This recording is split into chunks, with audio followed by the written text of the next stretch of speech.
One Spaniard already booked his spot in the final here at the Hearthstone Grand Prix at DreamHack Valencia. A second in Nothum is now vying to make a finals appearance, but standing in his way is a UK player by the name of Ben, who is making the run of his life at the moment. Joining me for this second semi-final is going to be Lothar and Lorinda. Lothar, I'm going to come straight to you because we did some predictions just before we went to the break of who was going to win this semi-final, and we had the triple UK desk, all with the pinnacle of bias supporting Ben. So can we get an objective opinion, please, Lothar? I actually wanted to say Ben as well. God damn it. Sorry. I really wanted to say something else, just to, you know, be on the other side of the fence, but I feel like Ben really plays well. Maybe that one turn with the freeze mage that they didn't win anyway was something odd, but every other match, I feel like he was very consistent with his plays and seems like a very solid player, especially in this pool of newer faces that we have here. He seems to be the most comfortable while sitting in the chair. I think he is the most comfortable, but I do want to disagree with Raven. Yeah, I want to disagree with Raven by saying, and I just want to disagree with Raven anyway. Full stop. Just by saying that Ben did play, again, I keep on about the ESL Premiership in the UK. Sure. It was a very big tournament for the UK standards, had a big following, and he pretty much went to pieces in that event. He took a very targeted lineup to, he had a buy into, it was double a limb, but he had a buy into the top upper bracket the way that the qualifying worked, and he knew he was playing green sheep. And if you know you're playing green sheep, you take an anti-aggro lineup. Yes. And for the first time in 4 years, green sheep countered the anti-aggro lineup. Beautiful. And you're saying that put Ben on tilt for and then the rest of the tournament, he just played really badly. Which is interesting. He did. He just played awfully the rest of the tournament. He went to bits. Which is actually interesting. It's a great point to bring up because Ben's brought quite a targeted lineup to this tournament as well. That Prix deck that he has is clearly a hard target for some of the greedier decks that he's coming up against. Yep, definitely. So, the Prix deck is actually very cool to see in our metagame. It's something that we didn't see in other players' lists. I mean, even with players like Zetalot, he had a complete opposite. His priest was targeting aggro decks. Aggro, yep. And he was tearing those decks to pieces, as you would like to say. But in this case, Ben has the other side of the spectrum. Yeah, and we haven't seen that many targeted lineups in this event. And it's interesting that one of them is in the last 3 players now. One of the things that have been on Twitter, people saying, well, I took good decks, which is fine. It's last hero standing. You've got to win with your decks. Take good ones. Yeah, the idea of targeting is more of a conquest-style philosophy, right? Because there is just one deck that you can lock out, say that can't win. Last hero standing is more about either setting up sweepers or trying to go for like 1.5 average win decks across the board, and that just averages out to you winning the series, right? So targeting is harder to do. It's more like a soft target kind of scenario where you just bring good decks against the entire predicted meta. Right. But if you predicted that people are going to bring good decks, then you can go for something that beats good decks because they're kind of similar. Absolutely. But we're talking a lot about the strategies and deck lists of these players. We can get a little bit more insight as to what the players are thinking because I believe their picks and bans are in. We'll see what they do not want to be facing down in this series. There it is. Mage has gone down. That is the freeze mage for Ben, and Nothum's druid has gone down. So this time we'll have actually, most likely, the opportunity to see the mage from Nothum because it was banned last game in the top 8. It's a mage that is sporting mana worms, but other than that, it seems like a freeze mage. It's the kind of Zump list, right? It's the mana worms, firelands, portals, but otherwise the freeze mage shell around that. It's a deck that became very popular after DreamHack Summer just a few weeks ago. A lot of players then went on to bring it to Seat Story Cup. But since then, just even in that short period of time, things have rotated again, and now Freeze Mage is coming back, Gunter Mage is coming back, but now coming full circle yet again, Nothum with that Mana Worm, Firelands Portal, Freeze Mage. Another thing catches the eye here, Ben banning Druid, bringing loads of control. Now, I know he's not a first-level thinker, but that's the thing we all thought that everybody who was like, going, oh, Rogue's been nerfed, let's bring all control and ban Druid. That was like the level 1 going into this tournament. I know that Ben thinks, we've had the green sheep discussion, he's not a level 1 thinker. Sure. So he's maybe gone to level, whatever X is, he's gone X+1 and gone back to the start. Any excuse to get some algebra into a Hearthstone broadcast. Find X. Oh, here it is. There it is, right there. Mention algebra, check. Dig at Raven, check. We're getting there. This should go fine. Hearthstone caster bingo. But yeah, we have one Spaniard in the grand finals, as I said, coming into this huge second semi-final coming in. I can't stress enough. For 4 relative unknowns coming into this, this is a colossal opportunity for all 4 of them. Nothum and Ben are about to play the biggest series of Hearthstone of their career. Lothar and Lorinda will be here to talk you all through it. Stay tuned, guys.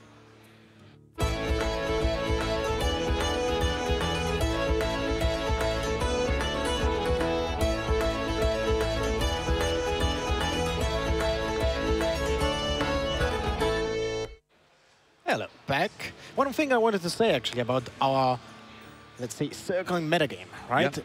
Something that wasn't really available to other card games, especially real ones, in Physical real life, ones. physical ones, is the fact that with introduction to online gaming, like Hearthstone, example, which sports millions of people, the metagame evolves way quicker. Right, those Way other quicker. games sometimes take 2 or 3 weeks just to change one deck. Well, that's true. In the meantime, we're going to get into the game so we can start the semi-final as soon as possible. But I really wanted to touch that topic because people think that because of the, game being solved kind of earlier in the metagame than in other card games, the game is easier. It's not because the game is easier or has less options. It's first of all because the game has just way more players, way more active players, millions of games played monthly. And the statistics from that are actually gathered by few portals. So it's easy to get all the data.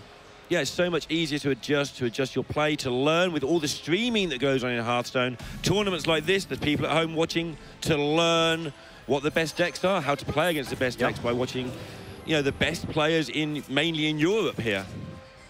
There are 10 trendsetters as well, so Hearthstone is in a very unique position because it's so popular. All right, well, Paladin versus Mage, pretty standard opener. Nothum with Arcanologist on turn 2, drawing a secret, and Ben is answering with a Hydrologist. Just a reminder what these decks are. Nothum's deck is Freeze Mage, but it's the hybrid build with 2 Mana Worms, 2 Firelands, Portals for that extra bit of damage.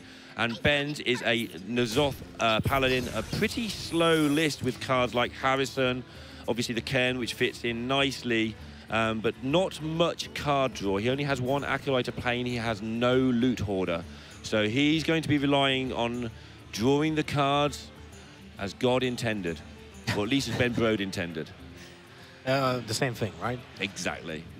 Now, with the difference, Ben was actually facing with his own mage a Zoth Paladin last match, and he had a cool turn when he set up a burn plan, Fireball, Frostbolt to the face on turn 8, so his opponent is forced to use Forbidden Healing, so he can then use his own Alexstrasza. This can be applied to Ben here as well, but Ben is only running 1 Forbidden Healing. 1 Forbidden Healing and just the 1 Ragnaros, but Ragnaros doesn't really get the job done. It builds you up to 23, but it can get killed and still, you can still take that damage to face as well straight afterwards. So, because you can't heal yourself up and get rid of the Alexstrasza unless you trade in. All things just get really awkward. Yep. Well, now with that mana of him, he can dish in some damage. Right, and this is why this was added to this deck. It didn't feel like it had quite enough damage for some people. Stick in 2 Firelands and 2 Mana Worms, and suddenly you have got some damage hanging about. Yep.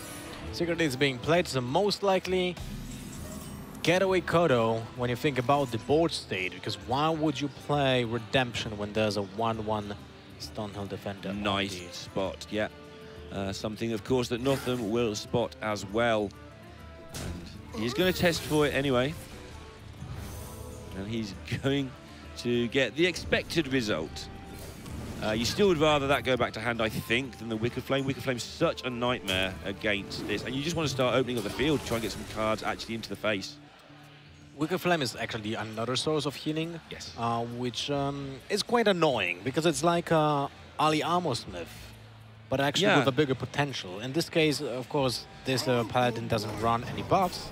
so it can't heal 6 because it has a Blessing of Kings on it, but it's still annoying. Yeah, the damage it saves with that Divine Shield, then with the body, then it heals up as well. That can add up a lot. So getting rid of that doesn't want anything to do with that. Beautiful pickup for Nothum. Otherwise, he was in an awkward position to play a Fireball on a Stonehill defender. In this case, he can still plow through. The taunt minion deals damage to the face, and the Paladin is again in a really odd situation. He is, and obviously this, if Nothum can get maybe 10 or 12 points of chip damage, that cancels out one of the heals from Ben. You know, you're expecting it to happen after Alexstrasza, but if you can get them to use that heal before you Alexstrasza, if you can get that done, and then it gets really difficult for the Paladin. You guys are right, by the way. Ben does look a lot more calm than he did in that other tournament that I was casting him in. He's definitely learned from the experience. He's with his new team, M&M, who signed him after that tournament. This is his first tournament for them, and he's looking very comfortable there. He thought, going into this tournament, that the only mention he would get was that he did my stats for how many players were from each country. He counted all that up for me and sent me it, and he said, you know, that's what I'm expecting to be mentioned once. He's in the top 4. It's pretty cool. M&M, so that means he's not gonna melt in the hand. Nice. I hope not. He won't melt in the heat either, I don't think. He's shown already that he's capable of not melting under any pressure this time around. Nor his cards in his hand. You definitely don't want to have that M&M melting in your hand. That would be bad. That's why they're built that way. That's why Ben's built this way. I heard that this selling point for M&Ms was created for soldiers because they were like traveling, so they wanted to keep like, you know, traveling their hands. I don't know if that's true. Sounds like bollocks to me, but yeah, I don't know. I've never been a soldier. Doesn't surprise me, Lorinda. It doesn't surprise anybody, oddly enough. You don't struck me as that type of person to be a soldier. I don't like. I was going to say I don't like fighting. I don't like losing. Maybe like a field officer that never... Oh, get over there and kill somebody, young man. Anyway, let's get on with the game. Get into the trench. Right, well, this time there's a target for the Spiker Steed because Nothum was really worried about that card in previous turns, but when it comes to turn 8, there's nothing you can do. Right. Just absolutely nothing. And going to just get Alexstrasza down by the look of it. Ben taking time to... When else would you equality here? What? When would you ever equality in this deck? Practically against Alexstrasza, because there's no Antonidas here as well, right? Mm-hmm. Alexstrasza and Firelands portals are the options, basically. So if you anticipate Alexstrasza and you need to deal with it... Yeah. I wouldn't be surprised. Just going to get this cleared up. Very important to get it clear. You can't have Alexstrasza having fun on an empty board. It will get played anyway, but now with... Like, this is the difference between Ben's deck and other players' decks. He has only one Forbidden Healing. So even with the heal here, it's still a lot of damage possible to dish out from Nothum and just seal the deal. Yeah, you can see the extra damage from this Firelands portal is so important as well. This is that strange hybrid version that's been around for a few weeks now that we did see at DreamHack Summer as well, and did well at that event. Correct, my friend. Ben's going to take care of the Alexstrasza by turning into a 1-8. That seems like a good solution. He is going to do the Forbidden Healing, and now Nothum's got to do it all again. And Ben has to hope that Nothum's hand is not full of orange, flamey cards, but it looks like it might be. It is, actually. 12, 22, 27 damage, not counting the hero power. And it looks like the best turn to actually play his Pyroblast or Firelands Portal. Yeah, that seems good to me because the Pyroblast is a pain later on. You sometimes want to play your second block and do something on the same turn. So getting those expensive cards out of the way now does seem good. Goes for the portal, so he wants to get some value out of the 5-drop, but it seems to be pretty bad. Wow, the pink on the minion, so he kind of telegraphs a Blizzard here. He does. Slightly. Or maybe the Volcanic Potion, of course. Yep. Yeah, the deck lists are open, and Volcanic Potion not always played in this. It usually is in this particular version, if you know what it is, obviously. Some decks choose to play multiple more expensive spells. But I'm really surprised that Nothum actually doesn't just want to ping face, because he knows he has limited amount of resources when it comes to dealing damage. And a single other source of healing actually puts him out of the range significantly. Yeah, we did see in his Druid match that sometimes he was a little bit unsure as to exactly what he wanted to do in technical situations. Maybe that's the thing that's happening again here. But he is going to get to clear this board up. Go draw himself another card. This isn't particularly useful to him right now. Just to get a little bit more burn, get a Frostbolt maybe. Committing to the Volcanic Potion, drawing cards. Valnos helps a little bit with the fireballs, and that's +1 damage. Yeah, you lose the ping, but you get +1 to each of 2 fireballs, so that's a total of +1, as you just said. In this case, I would definitely see Mana Vim into Ice Block being played. So he has that Ice Block setup already. Doesn't have to be worried about it. Although with 21 HP, you can actually think about that ping. Yeah. In fairness, the other way, though, he has now developed a board that could do some damage in its own right. So it has to do only 1 damage to kind of make up for that ping. If he gets one of these minions through to hit in the face, we have to factor that in. There's still a Stegadon under that mech. I mean, yeah, I'm not disagreeing at all. I do agree with you, but we need to keep an eye. If one of these does connect face, that ping will have bought him a damage. I think the ping should have gone face, but let's see how it turns out. All right. The problem when you're trying to force your very few minions through against Paladin is the Paladin hasn't had to deal with any early minions. It's just got a handful of removal and you know it's there. Yeah.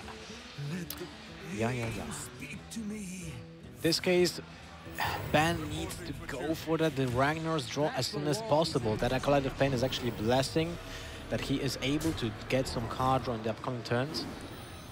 Set up also at the same time as much damage as possible, so he threatens the Ice Block pop as soon as possible.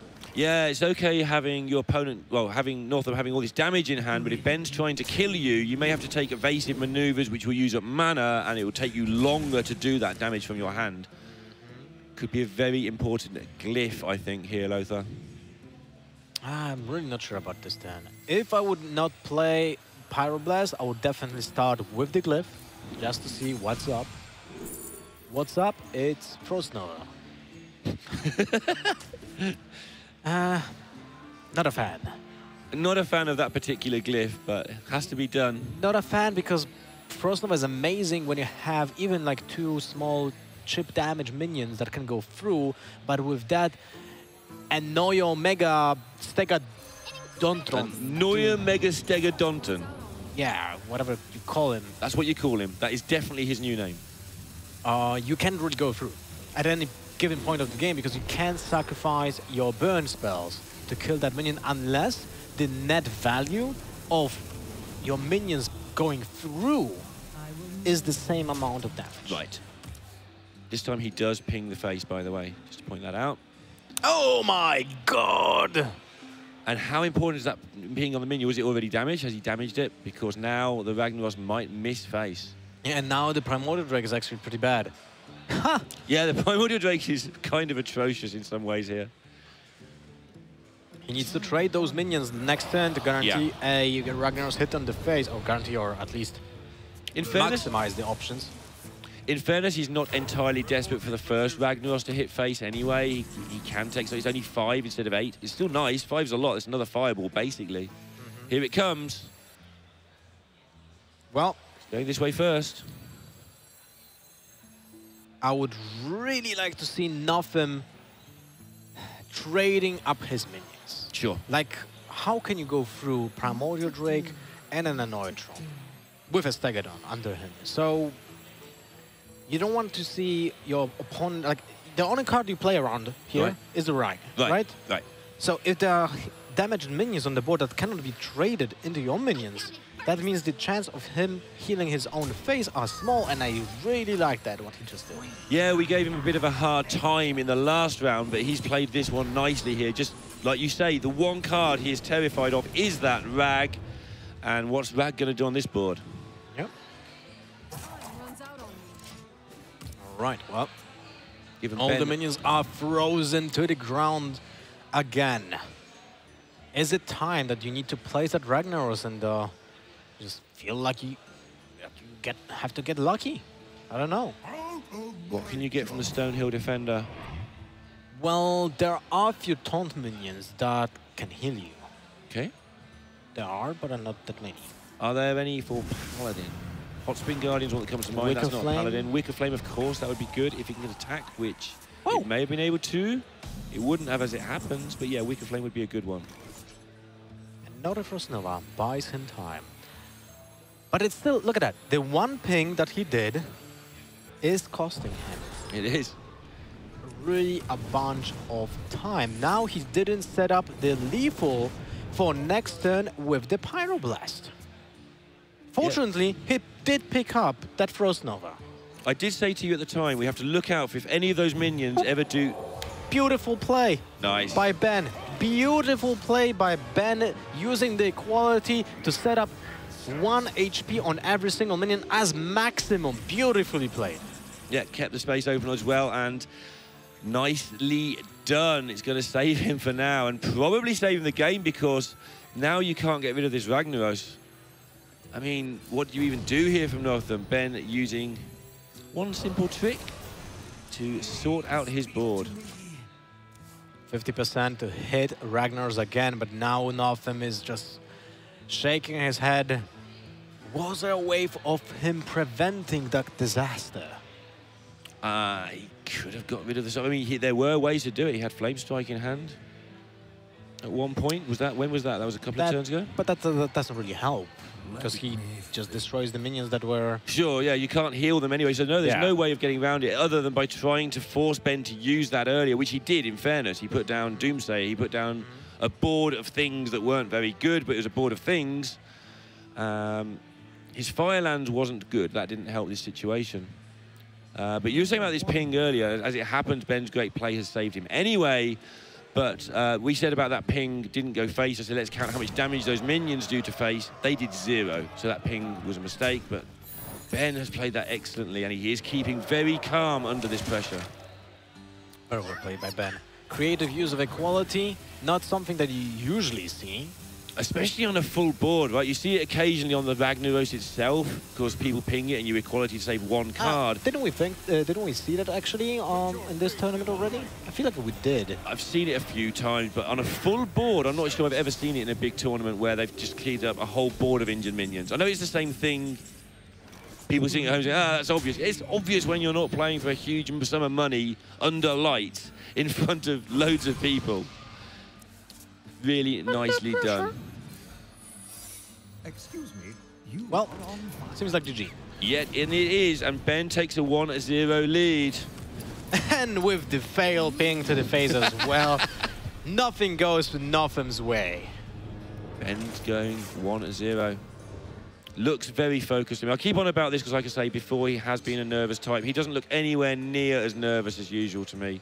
Really settling into his role as, you know, player worth watching and showing good as well. One win with that mage, with that paladin, puts him in an advantage, because now it's for Nothum to counter Q, and in last hero standing, if you counter Q and you won the first game, yeah, then you're in trouble if you lose it. If you win it, yeah, sorry. If they counter Q and you lose the first game, you lose again, you're in trouble. We went backwards there, it's my fault entirely. I left you the sentence, I know, and you butchered it to death. That's what people like me to do. Just ruin any sort of throw that comes my way. Right, it was a good throw. It was a bit of a ruin. Next time I'm gonna physically throw something. Just catch this, and he'll get ripped. So we did speak about paladins having explosive openers, yes. And this is it. This is the tight collar into Hunter into Megazord. Woo! Want to see how Ben approaches this game.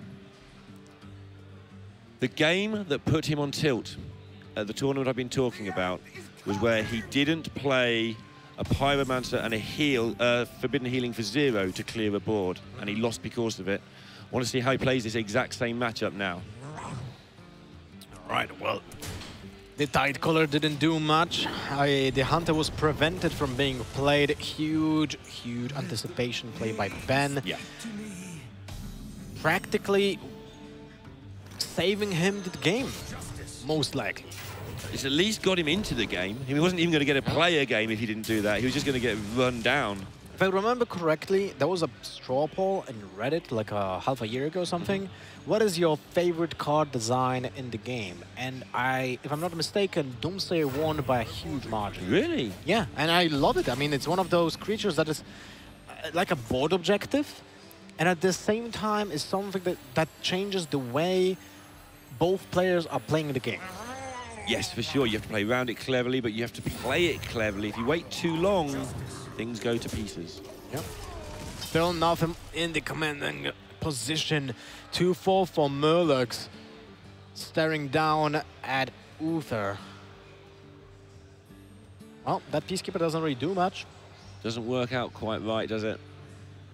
It's not really how War Leader functions. Peacekeeper works obviously well with a Kodo, but that's a long way away. This makes sense, but this time he's not going to get it to go off. Oh, okay. Nothum plays one equality, right? He does. Yes. One. Just a little equalizer for mirror matches. Do you go for it? I think you do this. I wonder.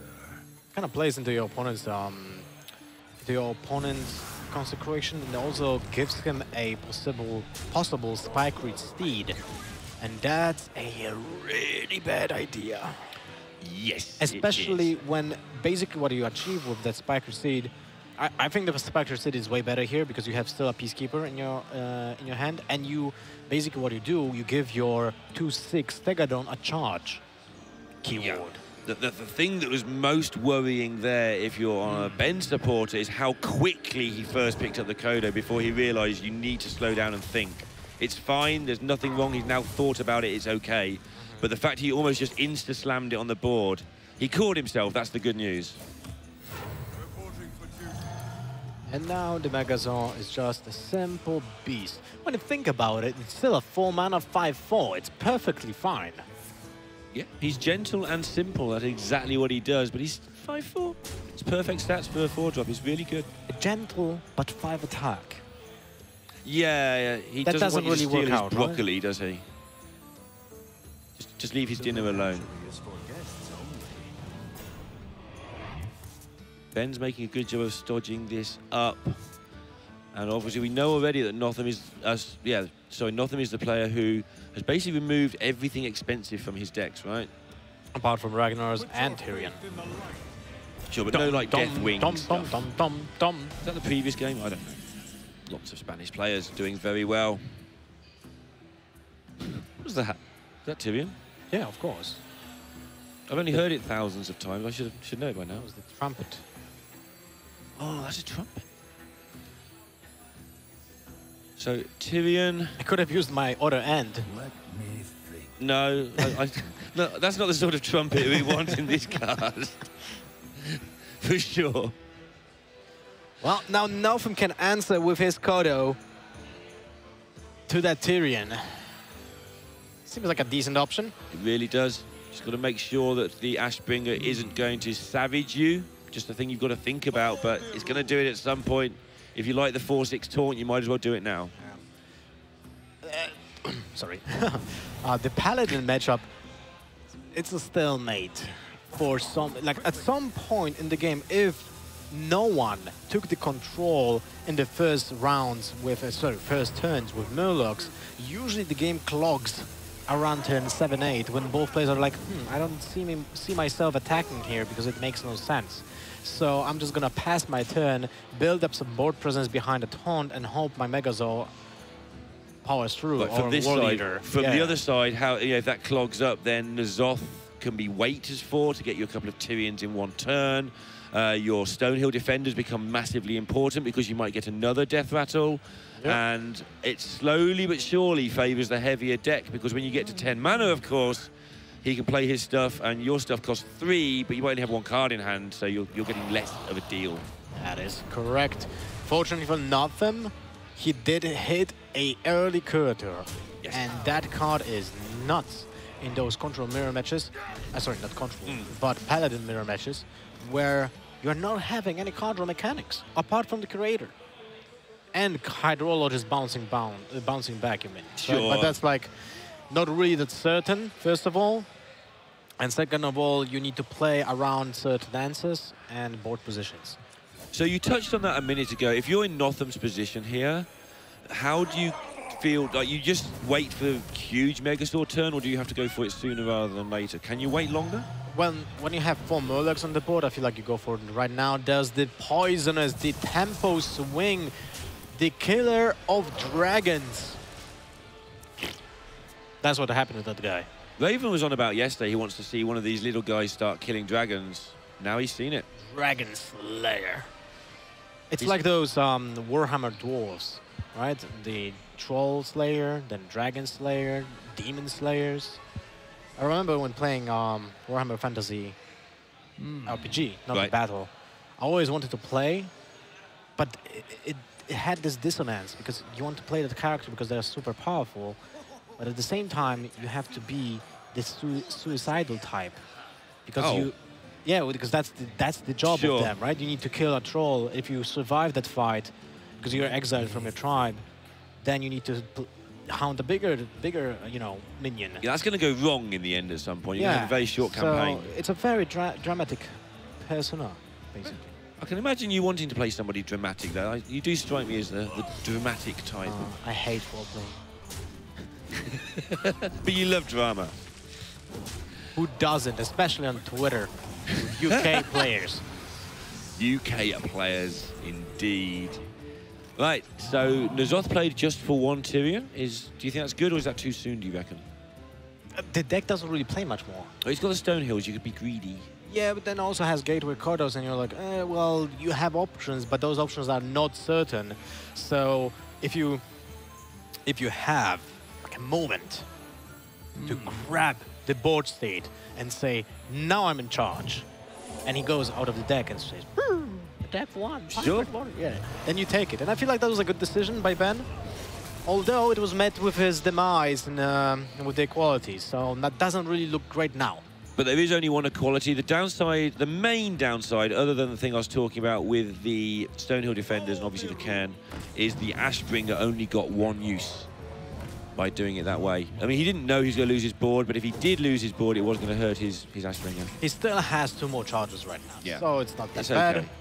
And Nothum is actually running out of cards, slowly but surely. You can say the same about Ben, but Ben's deck has way more answers, has way more tougher hitters. I mean, bigger hitters, right? So the card potential, the draw potential from the top of the deck is just bigger. Yeah, when you hit 10 mana, basically the time for tempo has almost gone, and it's just who draws the nicest cards. Finger does have something to say about that. Obviously, Finger can, we saw it earlier, Finger can just win a game out of nowhere. It slowly wins a game out of Oh my god, he got the Tyrion. Well, he can also go for the Protector, because it can be played this turn. Give that Divine Shield. Yeah, you can attack with the Cairn and give shield after as well, depending which way around you want to work it. We need to get a bigger monitor. I have troubles reading the text. Wait till you're my age, Lothar, then you won't even be able to see the monitor, let alone the text. I'm almost your age, so... You know. Okay. Something like that. My sight is not the best as well. All right, so he does in fact go with that Protector, and that's going to mean Divine Shield for everybody. He chooses to keep the 4/5 rather than what would have been was it a 4/1 Divine Shield if he went the other way? It seemed good to me. Let's put that Stegadon on a Stegadon, right? Stegadon. When you think about it, that's really awkward because they have those spikes on the back. So how do you put a Stegadon on a Stegadon? Not quite sure. And if I continue this conversation, it's going to get... Yeah, it's going to go there. That's exactly why I was about to stop the conversation. I mean, what I meant is they're probably from UK that are just saying mate a lot. Yeah, right, mate. Exactly. Seems good. Right. And this is what you were talking about, running out of cards. He's running out of numbers on the top left corner, not the bottom right corner, where everything just costs 5 and 1.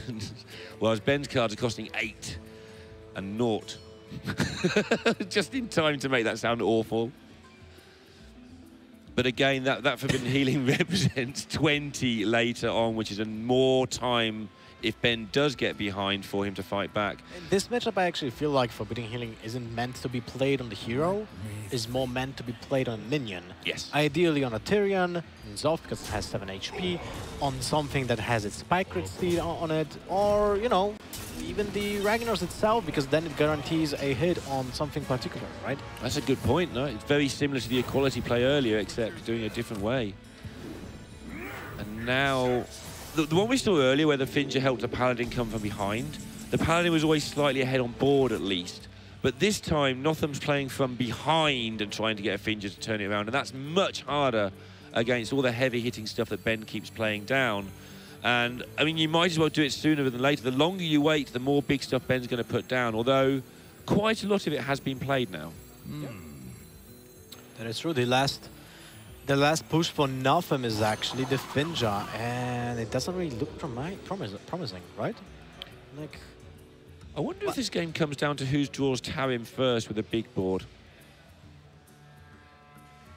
good point. I actually totally forgot about the Tarim. They've both got Tarim, and they're fighting to make 1-1 dudes every turn. If somebody draws Tarim when the other person's got their big stuff down, you can just clear it all up with your 1-1s. And this is getting towards the final push now, though. Holy moly of card draw. Yeah, and that's the equality consecration. Never happened in the previous round. And you don't need equality here. You just consecrate. And that's enough. You kill a Murloc, you kill the Stegadon, you kill the Wall Eater. Just the Finja remains. That's not a problem, because you have a huge minion. How do you kill that? Nothing more than use equality. You don't get anything from it. Yeah, just habitual. Well, okay. Here we go. And if that was still a 1 Megazord, it could have been a poisonous, right? But in this case, nothing really happened here. Yeah, Finja. Poor Finja. He has no I don't like idea the what's move. I don't like the move that Nothum did actually pick up Finja. He wanted to attack into it. Ben now knows 100% what kind of secret that is. Yeah. Because the only reason to attack with the Finja into that Ragnar is to show that this is a redemption or getaway Kodo. Yep. And I mean, just can't get anything done here at all. Don't think there's any problem with going face there for 8. You're the one that's miles in front. Well, there's a small problem now, because Ben cannot really develop the board state, because that leaves the Finja with an out. At the same time, he holds back on the equality Pyromancer. So what he maybe will do is just to play the Harrison Jones and try to bait out moves from Nothum. But it seems like just it's an odd state of status quo. Hit you in the face, heal myself for 8. Hit you in the face, heal myself for 8.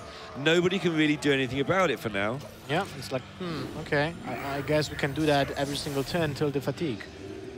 But Ben has 11 cards left there. And he's up against 8 cards, so he's got 10 now against 8. So Ben does win, in theory, the fatigue battle. If it happens to go that far, how long is it since we've had a cast where we've even thought about a fatigue battle? I don't know. But I really feel like Ben should have actually played something last turn to get that minions out of Finja. With that redemption played by Nothum, it would actually be beneficial for Ben to get those Murlocs out, you know? And just get rid of them from the deck completely in one go. Get also Nothum closer to fatigue and kill them, triggering the redemption on a lower impact minions. I do feel like he's in no hurry though, because at some point this just has to end as a stalemate. But he has now started to go, okay, let's get on with this. And now the Finja has to decide. There is the Tarim that we've been talking about. Yeah. there is the Terran. Doesn't make a move here. Not really, I think, because you don't want to overextend. You know that your opponent has still 2 equalities. Well, he has to. He doesn't have to, but there's 9 cards left in library. He's got one in hand by now. Yeah. And an activator. Hydrologist and a hunter. Redemption triggered by Ben on a 1-1. Not the best target, I would say. Huh. Now we can heal the Finja though, and that's problematic because he's at 10 HP. So many things are not fun But that's here. 10, for right?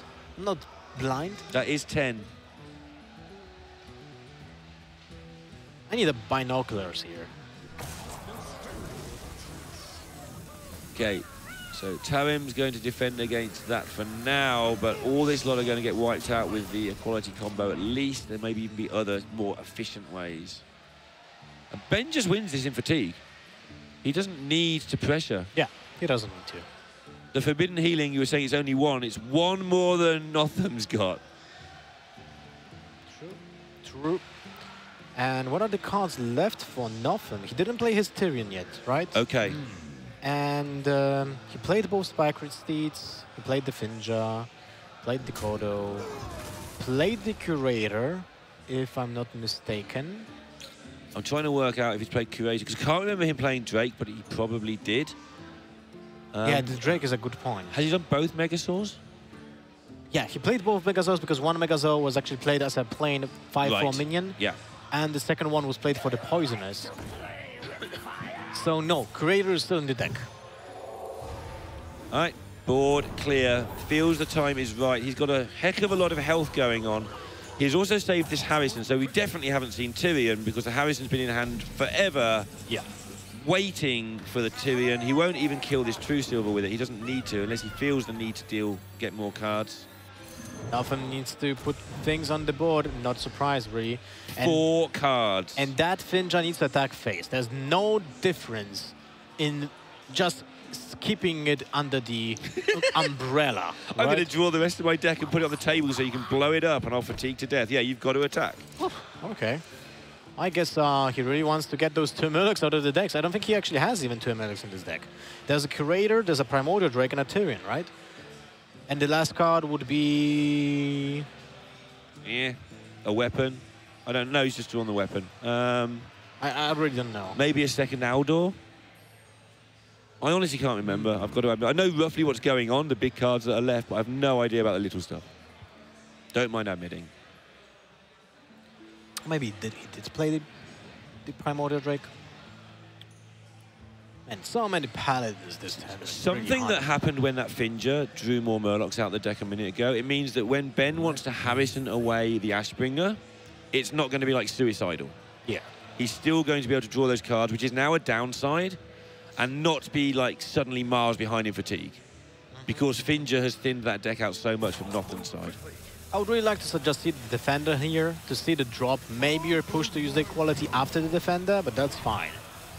And now he's got a choice because Sunwalker's fantastic, but Wicker Flame's good as well. He doesn't need the healing, though. He doesn't need the healing. But he could have saved it until fatigue and then dropped it. He put a small roadblock. There's the Tyrion. So this is the end game. There's not many cards left, so we know that anyway, but how this Tyrion is coped with, it will decide the fate of this second game. Dum, dum, dum, dum, dum, dum, dum. I'd like to inform everybody that was done from the same end as before. But I understood it this time. Nodded. Oh, does he use the Finja? Draw the rest of his deck, maybe, depending what's in there. Let's go, let's see. At least we're going to find out. Yeah. Computer Exactly. says no, so he just missed 2 damage last turn. Yeah. That he urgently needs... Does he think he's in front, do you think? Is that the problem? That was Not a sure. mistake. He thinks it's a mistake. What was a mistake? Well, the fact that he didn't attack with the Finja before, right? I guess. Okay, so that it's thing. dawned on him now, okay. Now, XI3EN Let me think. is in a really weird spot because he cannot kill the Tyrion with the Pyromancer quality, he would have to use the Forbidding Healing on top of it. So that's kind of odd. And you kind of want to kill it the turn you get to play your Harrison as well. I mean, you can get beaten down for one turn and not mind too much. He's already taken a lot of damage off the board with that last play, or enough damage off the board. Okay, those suck. They do. And that's a card that we should have known was still coming. It's an important one because there's a chance of a second Tyrion.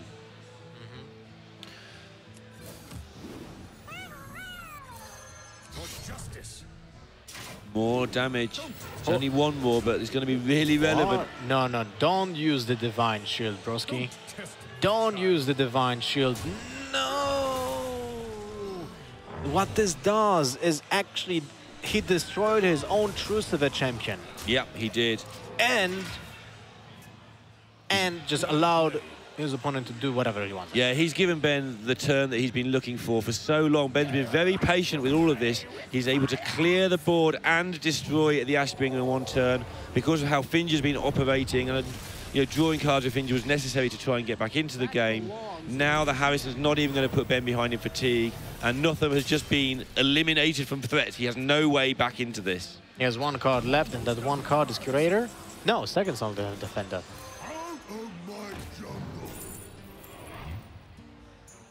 Even Tyrion there is not enough, though. And he has still left one card. Right? Yeah. Yes. And Ben has Forbidden Healing in hand. He's had it the whole game. And that will be fine for about 8 cards of fatigue. Another roadblock hits the board. A 7-10 is really a huge minion. Like, you can't really do much about it.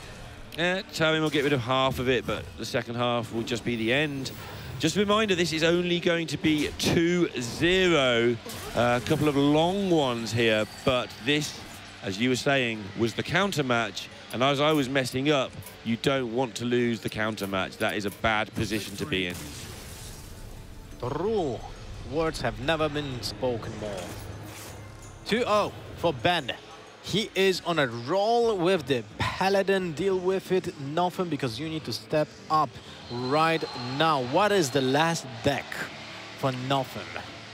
What did we see in game 1? The last deck is the Shaman or the Mage. Have we seen the Mage? We saw the Mage. We saw the Mage as the first one, so he's left with the Shaman. This is good. If you're a Ben fan, if you're a Spanish fan, you may have to actually watch the final to find out if you're going to get a home winner. We don't know.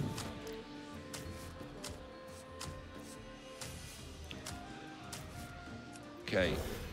Choosing to keep the Jade Claws. How do you feel about that one? That's okay. Uh-huh. I'm just kind of weirded out that he didn't keep the Flame Totem. Yeah, the Flame Tongue puts more early damage on. The Jade Claws is interesting because there isn't much for it to kill early on. Only the Hydrologist. Just the Hydrologist. The thing about the Flame Totem, though, is that it converts your hero power into an offensive hero power. Yes. And that's something that most likely you will have to commit into as soon as possible. So I'm really surprised that he did throw that away, even when he's starting the game. So other than that... Yeah, I think I like it a lot. I like Flame Tongue Totem, especially when you're up against it. You can just deliver 6s and 9s much quicker. Other than that, the cards that you would really want to hit are Primal Fin Totem and Manatite Totem. In this particular matchup, especially when Ben, if I'm not mistaken, has only one Relying Blade. Yeah. Yeah, he does. So there's a small chance of him killing those totems just in free. And the contrast with the Doomsayer, I just want to highlight that. Ben played it last game because he knew he could really early. This game, if there was a Flame Tongue Totem, it would be not the greatest. Yeah, definitely. So now he's just going to hang on in there. Now the Doomsayer will be used as a preventive measure after a board state clear. Yeah. So, in example, there will be a Pyromancer quality combo and then Doomsayer after that to guarantee a tempo swing in an upcoming turn, because most likely Nothum will not commit a devolve to it. Yep, and the only way he'll be able to do anything at all would be to play like a Tyrion and sacrifice it to get a weapon, and that's just where you don't want to ever be. You wouldn't do it. And Ben's found an opportunity. It's not after board clear, but it is putting 4 more defense on the board, so it's the same sort of deal. And now Nothum's like, how much damage can I dish out of that Bloodlust? I have 3 on board and 2 from the weapon. 9, I'm adding 9 from the Bloodlust. How does it split up? I can sacrifice my 1-attack golem into the defender and then have 5 and 2 from the weapon. And have no Bloodlust. How much does he value losing that? I think this is the right play, but it's a very punishing Doomsayer. Yeah, he can also just not sacrifice any minions. Just split it up. Sure. Way better, of course. But he did use a Bloodlust right now. Yeah, I don't think Ben will be too sorry to see that. I mean, it was damned if you do, damned if you don't in some ways, but Ben now gets to put the Kodo down that he was intending to put down anyway. I like the Kodo.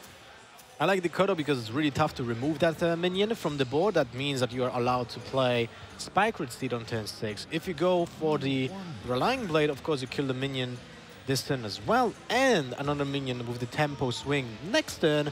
But the only thing that you can do after the blade is a hero power, and that hero power most likely dies, so you don't have a target for the Spikered Steed. What Ben will be going through before he jams this, now he's taken a moment, was just to make sure there's nothing he wants to Aldor Kodo on turn 8. Been a slow start for the Shaman. If it does Doppelgangster evolve into something huge, that would have been a way to deal with that, something huge. Nothum. Are you not using hero power this turn? Interesting. Yeah, I find this really interesting because the difference between 1-2 and 0-2 is minimal. Yep. Doesn't really achieve much. And having a taunt minion might actually have been more important than just a 1-attack minion. And the resources are at a premium against this particular deck. I find it So it peculiar. feels like a card half wasted there. Still, Firefly is probably the best one to do this in this situation because it replaces itself, right? Yeah. But it seems odd. Going to go into a holding pattern here with Nothum just treading ground, waiting for that evolve. This is brave. It is, because that means there's no evolve from Nothum in his hand, and Ben should read into that. So he can just take his time. Ben, though, he threw his arms back over his head. He thinks there's another Bloodlust here. His reaction to that was not a positive one. Is it a problem? It's not a problem. Now he's got to work out if it's a problem. But this whole turn, he's going to spend worrying about Bloodlust because that was his instinct there was, oh my goodness, it's Bloodlust number 2 and he's going wide. Okay, but that would be fine if you wouldn't attack with the 7th minion. But after the attack of the 7th minion, Ben is like, never mind. Yeah, exactly, right? Yeah. There's no way Nothum would have attacked with that 7th minion if he has a second Bloodlust in his hand. So he's fine with that. And Forbidden Healing here, very well played just to heal up the minion because basically it achieves the same thing because Ben is 100% sure there's no devolve in the hand. Yep. Yeah, he's doing this really nicely, Ben is. We might just get that big screen showdown with the Spanish on one side and the Brits outnumbered massively on the other.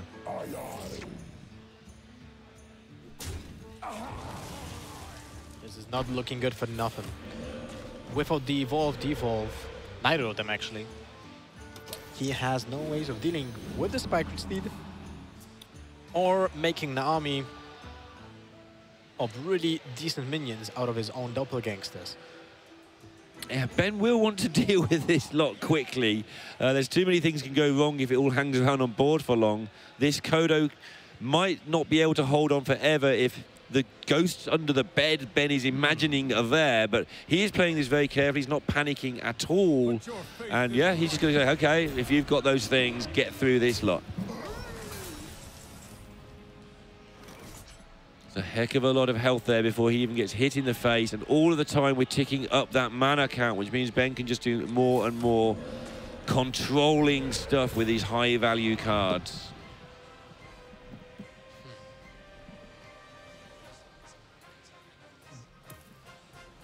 If Ben top decks the Consecration, he will be so happy. But now after like the turns are very inconsequential from Nothum. Yes. This is why Ben has such a weird face. Not by default, just because. Wow. he's just baffled by the fact that Nothum changes the way he plays every single turn. He's really not decided of what direction to take in this match. And that means that Ben should be actually happy. Yeah, I think Ben is happy, but he's not allowing himself to be happy, because if you get happy, you might slip concentration. And one thing he has done incredibly well through this top 16 is concentrate. Yeah, you see that he's trying to hold back the fact he's almost sure he's won and make sure he concentrates. You saw that on turn 5 with that Kodo in the last game, where he just grabbed it and then put it back down and just had to think. And Nothum seems to be playing without much of a plan at the moment. You're right. Ooh, Leopard Gnome. 2 more. Feeling a bit icky, though, at the moment without his evolving friends. Man, I'm so happy that Leopard Gnome is not a 2-1 anymore. Yeah? It was one of those minions, like, with completely no downside. If you play an aggro deck, you always play 2 Leopard Gnomes. Sure. Yeah. And it's an interesting card now that it does show up in these situations and sometimes lead to some interesting interactions. Especially with the mages. Especially with mages. Again, Ben has to be aware not only of the fact that Nothum might have Bloodlust, but all the other stuff, maybe a Flame Tongue. You know there isn't a Flame Tongue at the moment, maybe it gets picked up. And he is having to deal with this like awkwardly over and over again. So he does need to get maximum usage out of weapons. He needs to get maximum usage out of his minions. He has a decent setup. The Kodo kills the thing from below. The Hydrologist kills the Totem. Then the True Savage Champion swings into the whatever. Yeah. And the Gnome is being killed by a 1-1. So it seems like a decent turn, decent development for Ben as well.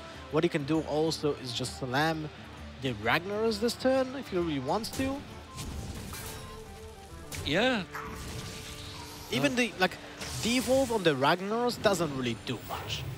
Right, devolve on Tyrion doesn't do enough, even though it does quite a bit. It gets rid of the Ashbringer, of course. Yeah. I like that Ben's taking his time. Like I say, one of his weaknesses is not doing this, and it's just fantastic to see. And Nothum is basically ready to give this up. He's considering it. Are we going to have the UK versus Spain final, one side of the big screen versus the other? It's not HGG, bro. It's Ben versus Ben's opponent. Anyway, we have a second grand finalist, and this time it's from UK. Sottle, you're happy, I'm guessing? I am very happy. Harry Selden is the name you're looking for, by the way.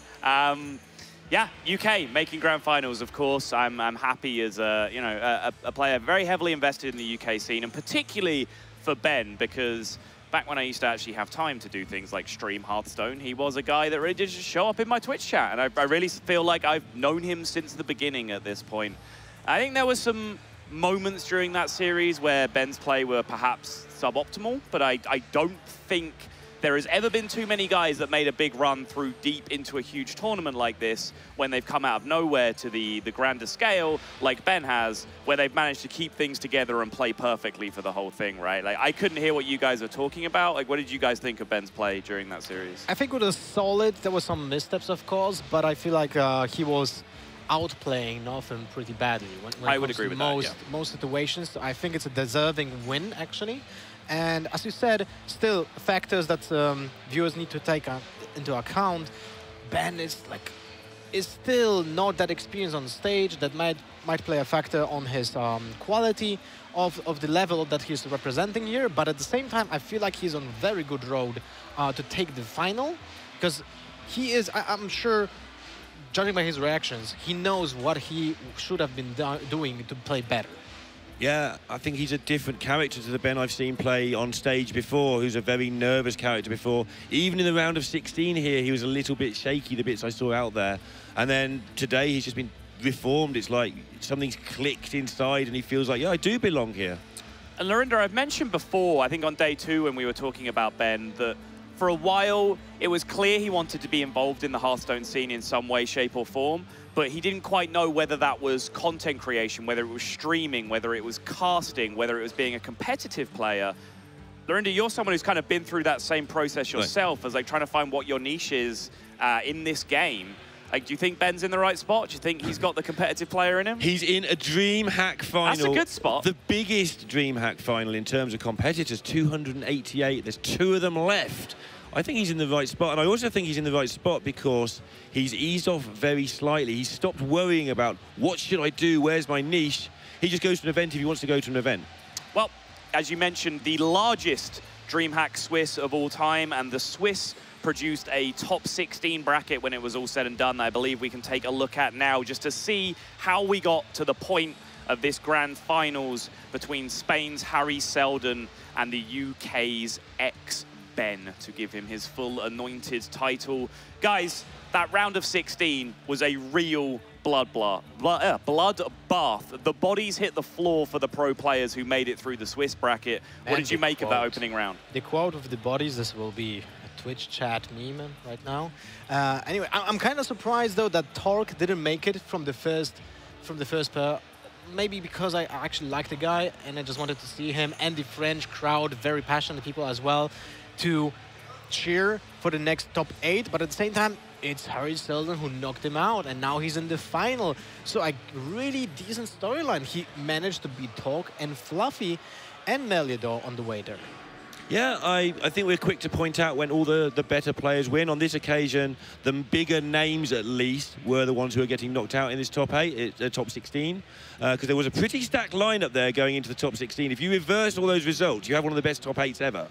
But it didn't come through, and we are seeing why now with some of these players, with Ben keeping very calm, playing very well. Yeah, fans of ranting on Twitter about finding your skill edge, hate to see that. One more story that I do want to point out, though. Osher, really unlucky that we never got to expose him to stream, right? Because 0-2 opening, and we've heard so many stories of players going 0-2 and just dropping straight out of the tournament. Osher decided to stay in, swung it all the way back, 8 wins straight to an 8-2 record to find his spot in that top 16. Unfortunately, never got his perhaps deserved moment in the limelight because of that hard work and that persistence, right? That never say die attitude. That is very correct, and I'm kind of sad about it as well. But at the same time, I need to rub it in to Orange. He dropped out with 2 losses. He dropped out at 2 losses, and as a champion, you should have not done that. Should have played. Yeah, he was 1-2. Osher was 0-2, and one of those guys made the top 16. Was it Osher? I think you said it was. Okay, all right, good. Yeah, but you know, incredible bracket, and I do, you know, even though obviously we love to see the well-known pro players, the established, powerful players get through and, you know, really respect the integrity of the game in that sense, but I love the dynamic that it's created where 4 players who normally have no pressure on them suddenly have all the pressure in the world, and now it's becoming hyper-focused. Let's take a look at the final that we do have. Harry Seldon versus Ben. I think the casting desk has kind of gone with Ben throughout so far. There's an element of bias and, you know, Lothar's objective opinion supporting Ben as well, but one more obstacle to overcome in Harry Seldon, who, of course, now has the full force of the hometown crowd behind him. Predictions for grand finals? I would really like to see Ben winning this because I feel like he's really invested and wants to find his place, as I explained. But at the same time, if another Spanish player wins another DreamHack Valencia, that is like the dream come true, DreamHack come true here for the crowd. So I would love to see another like this, you know, this momentum created by the audience, live audience in the studio, because that would be something incredible to behold again. It was with Evangelion, hundreds of people actually cheering for him and scanning his name, and it was like a really big festival here, and probably will not happen when Ben wins that. Brenda? I think I win either way. Either one of my friends wins this tournament, or we get to witness another explosion out there from the Spanish crowd. That's me dodging, making a prediction completely and utterly on purpose. All right, guys. Well, we do have a grand final to come up, but in the spirit of competitive integrity, Ben has just played his semi-final. Harry Seldon has had a rest. Ben needs some time to wind down, to study the deck list of his opponent in grand finals. So we are going to have to take a slightly extended break from what we've been doing for most of today. But please do just go away, grab yourself a snack, get yourself a glass of water, whatever it takes. Make sure you come back and sit back down in good time, because we have an incredible grand final set for you. Harry Seldon versus Ben is going to be coming up right after this.